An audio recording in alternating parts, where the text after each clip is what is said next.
This flashlight can do this, change from this to this, turn into this, and even do this. Oh, and it can charge.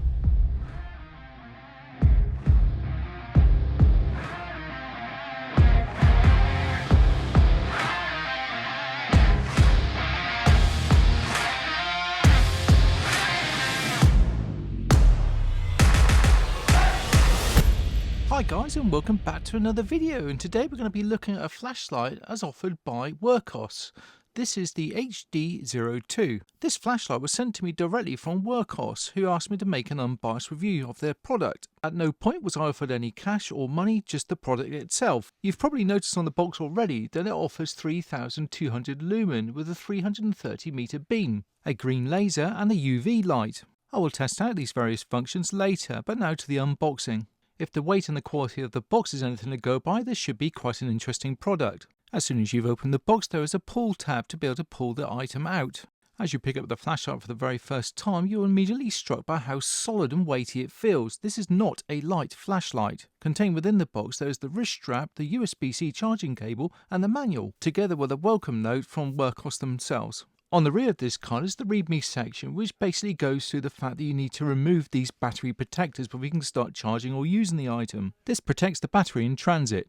The contained instructions are a little bit tricky to follow and a little bit overwhelming due to the fact that they're using such a small font. However, this is the only negative thing I could find with reference to the instructions, as the actual flashlight was quite intuitive to use. Irrespective about how confident you are using a product, I would still suggest cast your eyes over the instruction manual. The included charging cable is well made and is USB-C to USB-C and is approximately 12 inches long. As mentioned before, included within the box there is a wrist strap, and in the same package as this there are two O-rings. This is no doubt for the battery compartment, if ever you should wear the existing ones out. Although the wrist strap appears really thick, it's very soft to the touch and appears strong and well made. Now to the exciting bit of unravelling the flashlight for the very first time. Wow, this certainly looks like some bit of kit, and it certainly feels it in the hand. Rotating it around in the hand, you appreciate its solid metal feel. I realise this flashlight has many functions, but it's really well put together and very subtly done. Although this flashlight is not designed to be submerged, it does enjoy an IPX6 rating, which is good for downpours of rain or water jets from any direction. The rotational mode dial surrounding the on-off switch is very well made and is made of metal, as is everything else apart from the on-off switch and the lens.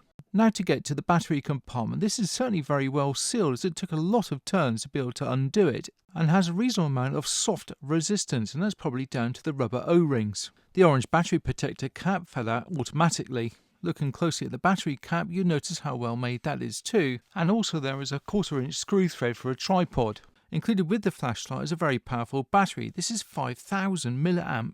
This battery can be easily replaced at Amazon or Wurkkos Direct. When you replace the battery into the flashlight, you notice that it's a very snug fit. This is a good thing, so it won't rattle around and cause noise or annoyance. Now that I'd removed the battery connector, I thought I'd just switch it on just to see what it was like. A mixture of excitement and curiosity certainly got the better of me. Well, it certainly works, and the on-off button feels very direct and nice and secure. A green light appears as soon as you switch the flashlight on. No doubt this probably doubles as a charging indicator. Moving the rotational switch to the left activates the UV light. And of course moving the dial to the right activates the green laser. Moving the rotational dial to the centre gives you access just to the flashlight normal beam. The HD02 has stepless dimming, and this is activated just by purely and simply holding the on-off switch until you get the desired beam intensity. Okay, enough with this initial playing, let's charge the flashlight up. The charging cable supplied is USB-C to USB-C. This caused me a problem as I have a USB-A plug with which to charge the flashlight with. This, however, is easily solved by buying a little adapter, link in the description below. Plug the charging cable into the power outlet, and with the other end of the cable, which in this case should be USB-C, connect directly to the flashlight. The USB charging port is protected by a rubberized cover, which is excellent to stop any water or dust ingress, which helps this flashlight gain its IPX6 rating. As soon as the cables are attached to the flashlight, you will notice that the on-off switch goes to a red light. On screen now is an animation taken directly from the Wurkkos site. This clearly illustrates the charging level indicator. which as mentioned before is situated in the centre of the on-off switch. For the purposes of this review I did run the flashlight down to 0 and it took about 3 hours or just over to get to a full charge again. This is impressive as it's a large battery. Incidentally, when the charging's completed it goes from a red light to a solid green light. Now that it's fully charged, let's go through some of the settings. Starting with the lowest setting, this is rated at 10 lumens, which according to the manual is good enough for over 140 hours worth of light. By pressing and holding the on-off switch you can have stepless dimming. The light blinks when it reaches 3200 lumens. As soon as you switch the flashlight off, it remembers the last setting you had it at. The flashlight gets moderately warm when it's being used, but certainly not enough to burn you, which is a good thing especially whilst using it in a tent. 3 quick presses in succession gives you the strobe light. This cycles through slow and fast flashes, and therefore being a very effective alert beacon. The HD02 has a lock function. Simply press the on-off button 4 times. It will flash momentarily to let you know it's locked. The flash will remind you if it's in lock mode because it will momentarily flash if you accidentally switch it on. To release the lock function, simply press 4 times in quick succession again. Now you can use the flashlight as normal. Moving the dial to the right activates the UV light, which starts off at 0.8 watts, which lasts for 15 hours. This can be increased up to 3 watts, which lasts for about 4 hours. The brightness level is adjusted by pressing and holding the on-off switch. The UV light appears to work quite well, especially picking up these particles on my little black mat. I will however test this at more length outside. Another really intriguing feature of this flashlight is that it has a built-in laser. Simply turn the dial all the way to the left, press the on-off button and the laser appears. This laser has a runtime of 60 hours. Never look at the laser direct as it will no doubt damage your eyes. However, if you look at my video you will notice that the laser has its own dedicated emitter area on the lens. The HD02 has fold-out side wings which emit light. As soon as you pull them out they light up, and this works on both sides and they can work independently of each other. They can also be independently moved up or down, just depending on the angle of light you wish to have. Again, there is stepless dimming, ramping all the way up to 300 lumens if you've got it on cool mode, or you can change the light intensity to warm mode when that goes to 250 lumens. Whilst the side lights are out, you can actually change the warmth, in other words the temperature of the light. This does take a little bit of practice as it has to be done in quick succession. You press and hold until you see the desired temperature you require. Whilst in the warm mode, the light intensity for the side light is 250 lumens. In the cool mode, which is the brighter light, that goes up to 300 lumens. Another really cool, innovative feature with this is that you can use this flashlight as a power bank. On this occasion, I'm going to use it to charge up my headphones. Just make sure the cable's not too long and is high quality. The belt clip is extremely rigid and well made and certainly won't come loose. However, if you wish, you can unscrew it from these 3 screws. The base of the flashlight comprises of a very strong magnet and a 1/4-inch tripod screw thread. The magnet is extremely strong as you can see here. This can easily hold its own weight and certainly won't be shaken off easily. Certainly this is reassuring to know if you're working around the light. Small things it seems entertains me greatly as I'm having fun messing around with this magnet. I will however try this outside on the car just to see what it's like. As I mentioned before, the base has a 1/4-inch screw thread for a tripod, so let's give this a shot. I'm going to attach the flashlight to this little light stand, which has a 1/4-inch screw thread. This actually proved quite tricky due to the strength of the magnet, so depending on the weight of the tripod head, I would suggest have a firm grip.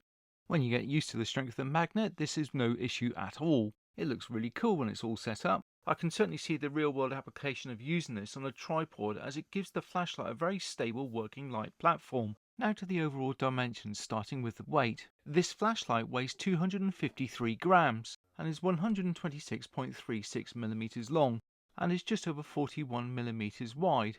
Depth is 33.22 millimeters. Now for some outside testing. I'm going to try it on the car first, and to make use of this really strong magnet, and of course those rather handy side lights. As expected, the magnet holds really strong. These side lights are actually quite handy, so it's worth experimenting with the angles. As to my mind, this can certainly pass as a work light.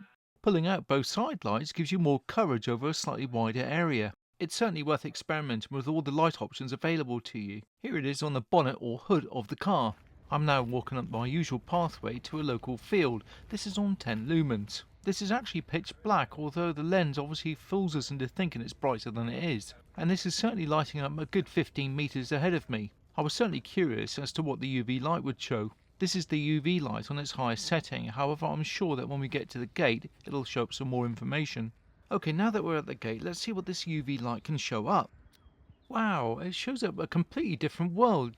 UV light can show up lots of different things, including counterfeit notes, blood, bodily fluids, and lots of other different things, some of which you would probably not wish to know. I will switch it back to the normal flashlight so you can see the difference. Now let's continue our little journey and walk into this pitch black field. Even though it's pitch black outside and there's no one around, it makes you feel really secure having a decent flashlight in your hands. This is now the flashlight in its medium setting. This is now moving up to boost mode. On its high setting, the beam width is about 22 meters and the actual throw distance is about 330, according to the manual that is. The flashlight has absolutely no issues at all lighting up these trees that are well over 200 meters. Not that I'm sure you doubt me, but if I turn the light off, you'll see how dark it is outside, as the camera sensor makes it lighter than it actually is. Now back up to full mode again. Certainly coins the phrase night into day. Close range at full power is still easy on the eyes, due to the good quality lens and the progressive light throw. Now to test out the laser, I was very careful as to make sure the laser was not pointed at something it shouldn't, which includes people, traffic and property. There were not any aircraft flying around at the time, so I didn't have to worry about them. It looks like it's got a useful range of about half a mile, and in possibly drier conditions it might go further. Further adding to my curiosity, I decided to try the side lights. This only lit up an area of approximately 4 meters around the flashlight, so only useful for close proximity, where you need to use both hands and place the flashlight down somewhere. Again, I thought I'd show you the contrast between the flashlight being on and the pitch black environment in which I was in. On the way home, I decided to pull over and stop at a lay-by. It was pouring with rain, dark and mysterious, a little bit like myself. I therefore assumed this would be a perfect opportunity to further test out the flashlight. The beam length was certainly going over 300 meters. This was obviously at full power, and then I decided to reduce it down to 10 lumens so you could see what the same area looked like, which was actually surprisingly good, but that's down to the TIR lens. And again, to show you a contrast, I then ramped up the power so you could see what I was dealing with. It's really handy to know you got this much flexibility in your hand. And just because I could, I made sure there was no traffic and turned the laser on. My next little experiment was to put the side lights out and have it on its lowest setting, and also attached to my little tripod, so you can see what the throw of light is like. I also put the power up to its full setting, so again you could see what that looked like. And again, it's about 4 or 5 meters around the base of the actual flashlight. This is certainly one handy little device. Just before I went, I decided to try out the strobe system, and that worked pretty well too. Now to my final thoughts and opinions about this flashlight. This is well made and solid and feels of premium quality. It's certainly feature packed and covers most situations, if not all of them. The fact that it's got multi-directional charging is also really handy too. From a UV light to a flashlight to even a laser, it certainly has everything you need, and that also includes dependable build quality, as even the hinges are really solid. There is nothing loose or flimsy on this, it's a completely solid unit. To that end, the HD02 has also been drop tested to a distance of 1 meter. The magnetic base works very well, and even has a 1/4-inch tripod head, therefore this can be used as a camping light or even a work light. The HD02 maintains a modern look and yet is very practical at the same time, and this extends itself to the very well made on-off switch. That also doubles as a battery level indicator. This flashlight is certainly quite hardy as the lens is protected by a small shroud. The sheer weight and ruggedness of this also lends itself to almost being a defense tool. For the amount of features this flashlight has, this is a must-buy purchase as it covers every eventuality as far as I can see it, apart from going underwater. I've placed a link in the description below if you're interested about purchasing this item. This is a perfect gift for both him or her, and certainly holds a unique factor that most people will be envious of. Thank you to everyone who's been supporting this little channel, I really do appreciate it, and I absolutely love bringing this content to everyone. Until next time, be safe, be strong, be kind.